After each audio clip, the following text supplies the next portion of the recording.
Bonjour à tous, c'est Tolo et bienvenue sur ce podcast où on vient déconstruire les sujets de société et souvent l'idéologie dominante, non pas dans le but de troller ou de crier au complot, mais pour éveiller les futurs leaders conscients, disruptifs et impactants qui vont déconstruire le monde d'aujourd'hui et construire le monde de demain. Alors, j'ai envie aujourd'hui de rebondir une nouvelle fois sur la vidéo de l'avocat, puisque je vais quand même détailler certaines choses pour apporter des compléments pédagogiques. Et je ne vais pas le faire dans le sens où je vais répondre aux personnes à côté de la plaque, parce que ça, concrètement, vous l'aurez compris que j'en ai rien à faire. Mais par contre, j'ai réalisé que il y a des choses qui sont évidentes pour moi par rapport à mon parcours, et je me suis dit que certains sous-entendus pouvait ne pas être évident pour certains, et évidemment je parle de ceux qui veulent devenir des futurs leaders conscients, impactants et disruptifs. Donc c'est vraiment à eux que je vais m'adresser et je vais essayer de conscientiser ce que peut-être ils ressentent intuitivement, et donc je vais essayer de mettre des mots par rapport à mon expérience, par rapport à mon réseau, par rapport à mon parcours et pourquoi j'ai fait ce podcast-là. Je pense que ça peut être extrêmement instructif. Et en fait l'idée c'est de comprendre comment fonctionnent les réseaux de pouvoir et comment fonctionne le mécanisme d'ascension dans ces réseaux de pouvoir. Parce que je pense que beaucoup des personnes du peuple fantasment certaines choses et que très peu de personnes finalement qui montent dans ces structures font redescendre l'information de comment ça fonctionne, tout simplement parce qu'ils n'ont pas le temps, ils ont des projets, ils font leur vie ou d'autres raisons un peu plus liées à leur intérêt personnel. Donc ici, mon approche, c'est vraiment par rapport à mon expérience est une personne qui a côtoyé certaines organisations, qui a un certain réseau et qui a observé des mécanismes d'influence. Et n'importe quelle personne qui monte dans des organisations, et en particulier s'il vient de milieux sociaux plutôt défavorisés entre guillemets, est forcément confronté à un ou plusieurs plafonds de verre. Et c'est de ça que j'ai envie de parler ici, parce que beaucoup se racontent les mauvaises histoires car ils ne se font pas forcément une bonne idée du chemin vers l'ascension entre guillemets. Et donc ils critiquent les personnes qu'ils voient en haut mais les jugent depuis leur propre référentiel et leur propre valeur. Et ils ne comprennent pas en fait toutes les étapes qu'il peut y avoir et toutes les compétences, les qualités qu'il faut avoir pour défoncer certains plafonds de verre.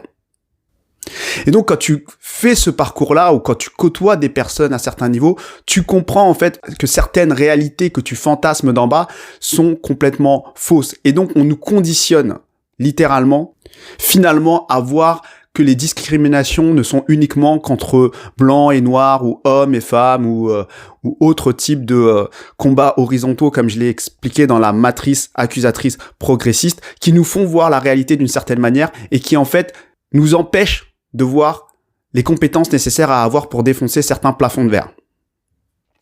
Et donc moi, sincèrement, j'en appelle à tous les mecs de banlieue qui ont cartonné, qui ont monté ce type d'organisation, ce type de classe sociale, entre guillemets, de faire redescendre les informations le plus possible pour que les jeunes arrêtent de se raconter les mauvaises histoires et comprennent ces logiques de plafond de verre et comprennent intuitivement comment ils doivent défoncer tout ça.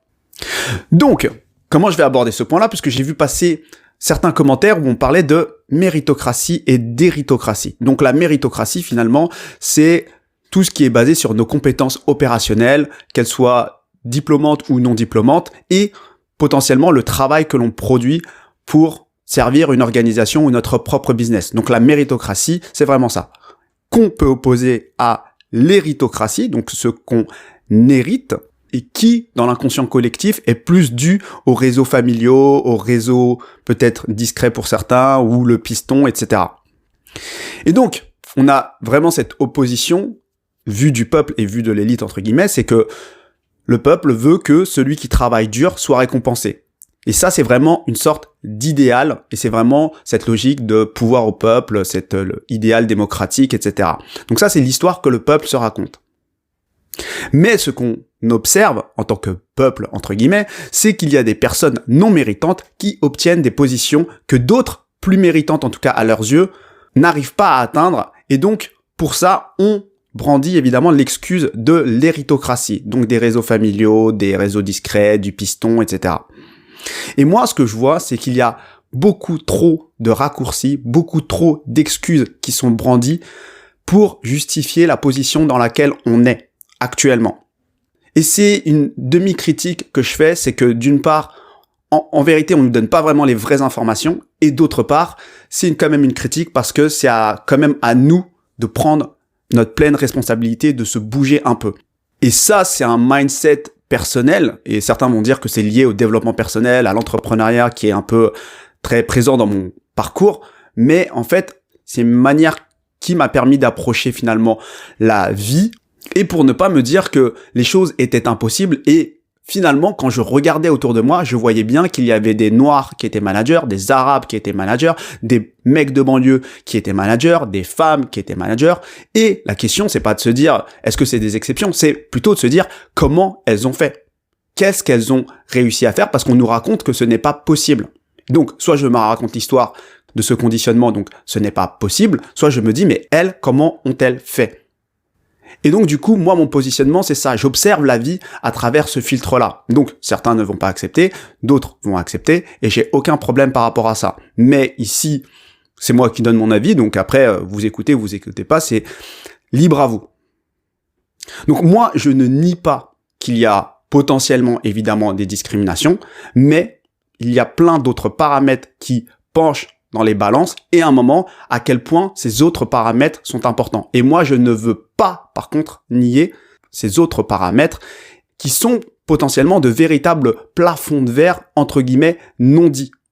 Donc, pour la petite histoire, je pense que vous l'aurez compris, j'ai fait une école d'ingé, et vous remarquerez quelque chose, alors je ne sais pas du tout qui m'écoute, mais je pense qu'il y a un peu de tout, mais quelle que soit l'école d'ingé, il y aura toujours plus de mecs de banlieue en école d'ingé, quel que soit le niveau de l'école, qu'en école de commerce, quel que soit le niveau de l'école de commerce. Et ça, c'est une réalité qui dépasse le prix de l'école. Évidemment, les écoles de commerce sont beaucoup plus chères que les écoles d'ingénieurs, mais ce n'est pas la raison qui explique la présence des mecs de banlieue en école d'ingé. Parce que, tout simplement, les concours d'école d'ingé sont beaucoup plus simples pour nous que les concours d'école de commerce qui révèlent en nous de véritables lacunes culturelles et de classe sociale, et on voit tout de suite la différence entre notre niveau sur certains sujets et le niveau d'autres classes sociales. Et certains sujets, je vais les préciser clairement, c'est la culture générale, les langues, la littérature et toutes ces matières assez finalement littéraires qui s'opposent aux matières scientifiques, parce que les matières scientifiques, on les apprend toutes en même temps et on les pratique tous à peu près au même moment. Et la vérité, c'est que certaines autres matières se travaillent naturellement en dehors de l'école. Tu baignes dans un environnement social où la culture générale est présente, où la pratique de des langues est présente à travers des voyages, etc. Il y a une littérature qu'on peut discuter à table ou autre et qui existe beaucoup moins en banlieue. Et ça, c'est une vraie question à poser, et c'est pour ça que ça dépend de comment vous voyez la vie. Mais en tout cas, est-ce que ces personnes ont plus de compétences que nous sur ces domaines-là? Évidemment que la réponse est oui. Parce que tout le monde qui passe des concours d'école de commerce, des mecs de banlieue, et je peux vous dire que entre mecs de banlieue, on se reconnaît, que ce soit en école d'ingé ou en école de commerce, eh bien, on découvre nos lacunes durant l'année de concours, durant les classes préparatoires. Et on se rend compte que ça ne se rattrape pas d'un coup, parce que c'est quelque chose que eux ont acquis naturellement. Donc, est-ce qu'ils ont plus de compétences? Oui, et c'est évident, et je dis pas qu'il n'y a pas des exceptions en banlieue, évidemment, mais plus généralement, cette classe sociale a plus de compétences que nous pour les raisons que j'ai expliquées précédemment. Et est-ce qu'on doit enlever ces sujets parce que c'est déséquilibrant pour certaines classes sociales? Bah, évidemment que pour moi, ma réponse, c'est non. Parce que sinon, on va tomber dans la médiocratie. Donc, qu'est-ce qu'on fait? Pour moi, on doit sensibiliser toutes les personnes de banlieue à cette différence sociale qui se joue finalement au moment des concours à 18, 22 ans. Et il faut qu'on réagisse au plus tôt, plutôt que de rentrer dans une logique de victimisation et qu'on nivelle finalement tout l'enseignement et tous les concours vers le bas. Donc ça, c'est ma position et moi, je suis extrêmement clair dessus. Certains n'apprécieront pas et il n'y a pas de souci. Moi, ici, je parle à des leaders conscients, impactants et disruptifs. Et quand on est un leader, on va pas attendre qu'on nous ouvre la porte. On va essayer de comprendre le monde dans lequel on vit et on va nous-mêmes ouvrir la porte, nous-mêmes défoncer la porte ou passer par la fenêtre. Moi, c'est ça que j'ai dans ma logique de leader conscient, impactant et disruptif. On observe et on réajuste. Et évidemment qu'on a des générations de retard. Et c'est pas pour autant qu'on doit niveler vers le bas. C'est plutôt que tous ceux qui ont cette expérience dans ce parcours d'ascension dans certaines structures doivent faire redescendre l'information. Et ça, pour moi, c'est ce qui nous manque. Et c'est ce que j'essaye de faire à travers ce podcast quelque part. Et donc maintenant, je vais encore aller toujours plus loin et je vais vous parler aussi de mon expérience et mon parcours. C'est est-ce que finalement le diplôme est suffisant? Parce que le diplôme, c'est quelque chose qui a trait à la méritocratie, qu'on le veuille ou non. Il y a des concours, il y a des examens ou autres. Est-ce que c'est suffisant?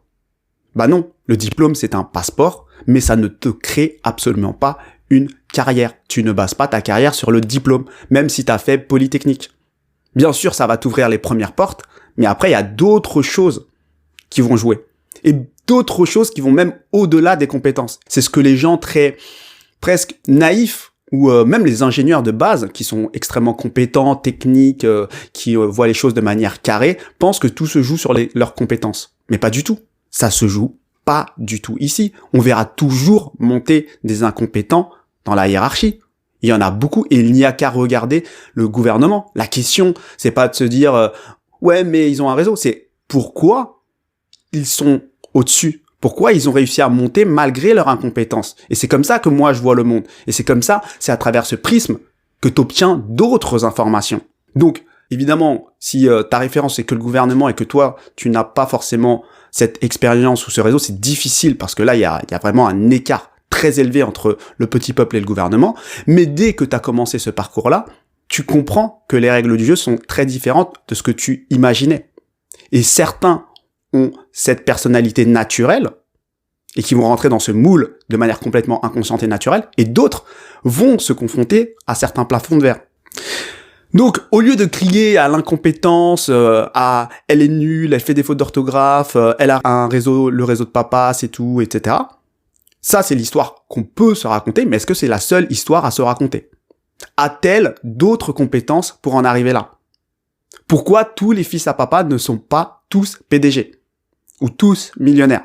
Parce que ça, c'est un fantasme que tout le monde a. On a l'impression qu'ils sont tous PDG, tous millionnaires, mais pas du tout. Parce qu'en vérité, il y a beaucoup d'autres paramètres. Je vais vous donner un exemple. En entreprise, moi qui viens d'un milieu donc populaire, vous l'aurez compris, je voyais tout le monde envoyer ses vœux tous les ans à tous leurs managers, même leurs managers de stage, des années et des années après avoir fini leur stage pour conserver le lien. Même si l'expérience ne s'était pas forcément très bien passée, ils avaient cette caractéristique de tous envoyer leurs vœux et de conserver le lien de manière très formelle. Et moi, ça ne me parlait absolument pas. Je vais vous le dire clairement. Je me disais, mais j'ai autre chose à faire. Il y a des personnes avec qui j'ai des affinités et d'autres, j'ai pas d'affinité. Je ne faisais pas forcément, en tout cas, ce geste-là. Mais en réalité, des années plus tard, qui a constitué son réseau au-delà de ses propres affinités personnelles? Qui a constitué son réseau professionnel? Ceux qui prennent le temps d'être polis, cordial et d'envoyer leurs vœux chaque année, même s'ils s'en foutent complètement en réalité, ou celui comme moi qui ne fait rien et qui trouve que ça fait potentiellement hypocrite et finalement qui n'osera jamais envoyer un mail pour éventuellement un poste, une mission, un contrat client des années plus tard. Et ça, ce que je veux dire, c'est que je prends un exemple ridicule pour vous faire comprendre, mais ce sont des qualités pour se constituer un réseau au-delà de ses propres affinités. Et beaucoup ont cette culture-là en France, et beaucoup d'autres ne l'ont pas du tout. Et est-ce que ça crée un écart à 40 ans dans une carrière en entreprise? Bah évidemment. Évidemment que ça crée un écart. Évidemment que c'est plus facile de proposer un déj avec une personne à qui on envoie des nouvelles chaque année, même si au fond du fond, on s'en fout complètement. Et donc c'est des compétences, des petits gestes qu'il ne faut pas du tout finalement négliger. Et quand on est dans ce truc de méritocratie, etc., on peut les négliger parce qu'on se dit mais de toute façon on est compétent, mais ça reste un milieu humain. Ça reste une organisation humaine. Et vous devez comprendre que vous travaillez des relations. Et c'est une compétence que d'avoir de la petite conversation avec tous les niveaux de la hiérarchie. Si demain, vous vous trouvez à table face à des big boss, des gens qui sont des N+10 pour vous, que vous êtes complètement timide et que vous n'êtes pas à l'aise et que vous ne savez pas quoi dire, évidemment que vous perdez des points par rapport à la personne qui a la petite conversation, qui va pouvoir parler, qui va pouvoir entretenir un lien, envoyer un mail pour une éventuelle opportunité de promotion après. Évidemment. Et évidemment que c'est des choses dont certaines classes héritent naturellement parce qu'ils ont l'habitude de parler depuis leur jeunesse à des personnes qui sont potentiellement des personnes à responsabilité dans de grosses organisations. Ils parlent avec eux de manière informelle à des dîners de famille ou autres. Mais est-ce que c'est une qualité et est-ce que c'est une compétence? Évidemment que c'est une qualité et que c'est une compétence. Et se raconter l'histoire que ce n'est pas une qualité et une compétence, c'est nier qu'on est dans des organisations et des structures humaines. Et je vais encore aller plus loin pour que vous compreniez bien, c'est qu'il y a des boîtes françaises, des grosses boîtes françaises, on va dire historiques dans l'industrie française, où tu ne passes pas de cadre à cadre sup sans la cooptation de tes pairs. Donc il faut être très clair. Si tu es compétent, que tu as fait Polytechnique, que tu es excellent dans ton travail, mais que tu n'es pas apprécié de tes pairs, et notamment des autres cadres sup, et que tu es encore cadre, mais personne ne validera ta candidature pour passer cadre sup. Et ça, c'est un plafond de verre qui est non dit. Donc c'est vraiment des choses extrêmement importantes que là j'ai envie de transmettre et faire vraiment redescendre l'information, parce on peut se raconter des histoires, on peut se raconter tout ce qu'on veut dans ces milieux-là, mais c'est comme ça que ça se passe. Et si j'y vais encore plus loin, et je pense que je vais m'arrêter là parce que sinon je vais aller trop loin, mais vous n'imaginez pas la psychologie de ceux qui gèrent des budgets. En fait, ils gèrent des budgets, mais ce n'est pas leur argent. Donc tout ce qu'il y a comme appel d'offres dans et je parle de montants astronomiques, je parle de millions d'euros, etc. Ils gèrent de l'argent, c'est soit de l'argent public, soit c'est de l'argent privé, mais de leur entreprise, entre guillemets, dont ils sont finalement que salariés. Mais vous savez pas comment se gèrent tous ces appels d'offres. Et si vous le saviez, tout le monde serait dans la rue en train de se révolter. Évidemment que c'est pareil, c'est de l'humain. C'est de l'humain ce qui se passe. Et c'est que il y a des personnes un peu naïves qui pensent que tout se joue au moment de la soutenance et au moment de la maquette, mais pas du tout. Tout se joue dans les dîners, dans les soirées d'après, alcoolisés, parfois avec des prostituées. Et les personnes préfèrent signer des contrats avec des personnes qui les ont mis bien, parce que ça, c'est signe de bonnes relations et que finalement ils tirent leur intérêt à un certain niveau, qu'avec des personnes qui font juste bien leur travail. Ce n'est pas leur argent. Il faut être clair avec ça, ce n'est pas leur argent. Au final, le projet va se terminer. Et vous n'imaginez pas le nombre de projets de millions d'euros qui finissent à la poubelle.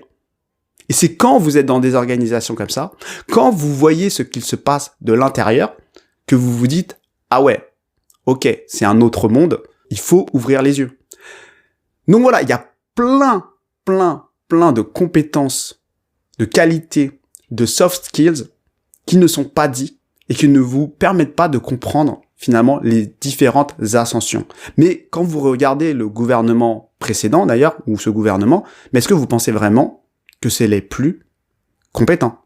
Est-ce que Sibeth Ndiaye, c'est la plus compétente? Évidemment que non. Par contre, elle envoie un signal fort de loyauté quand elle dit « je suis prêt à tout, même mentir, pour protéger notre président ». Et ça, il faut comprendre que la loyauté, c'est quelque chose de très, très important, même si c'est une loyauté par intérêt. Et de la même manière, vous comprendrez aussi que plus vous avez de casseroles, plus vous pouvez monter parce que, à un certain niveau, on détient des dossiers sur vous. Et vous ferez moins le malin et vous serez le plus serviable possible. Donc, c'est des logiques très, très différentes de ce que peut imaginer le petit peuple. Donc aujourd'hui, je vous partage ça, c'est pour que vous compreniez bien finalement qu'est-ce que j'ai voulu dire à travers cette description de cette avocate. Est-ce qu'elle navigue dans les codes institutionnels français? Évidemment, puisqu'elle a un background de droit très académique, très ce que vous voulez, on n'en a rien à faire de ces fautes d'orthographe. Est-ce qu'elle passe dans ce type de décor pour parler de loi ou autre? Bien sûr que oui. Est-ce qu'elle s'est créé son propre réseau et elle sait répondre au code et est-elle appréciée? Évidemment que oui. Est-ce qu'elle va être loyale à son supérieur, à son chef, à son maître? Évidemment que oui. Donc, tout ça pour dire que il faut comprendre à qui on a affaire, avec quelles lunettes on les regarde. C'est trop facile de balayer d'un revers de main un parcours. C'est trop facile de ne pas comprendre ce qu'il se joue parce qu'on n'a nous-mêmes pas essayé de parcourir cette ascension. Et donc, le truc, c'est pas qu'on doit tous le parcourir, mais c'est que les personnes qui le parcourent doivent faire redescendre l'information si elles le veulent. Donc moi, je vous lâche quelques informations ici, mais c'est vraiment pour que vous compreniez ce qui se passe partout, en fait. Donc voilà, c'était un complément, je pense qu'il était intéressant et instructif, donc j'ai voulu le faire. N'hésitez pas à rebondir, à partager, à vous abonner toujours, à liker, et je vous souhaite une bonne journée et à bientôt.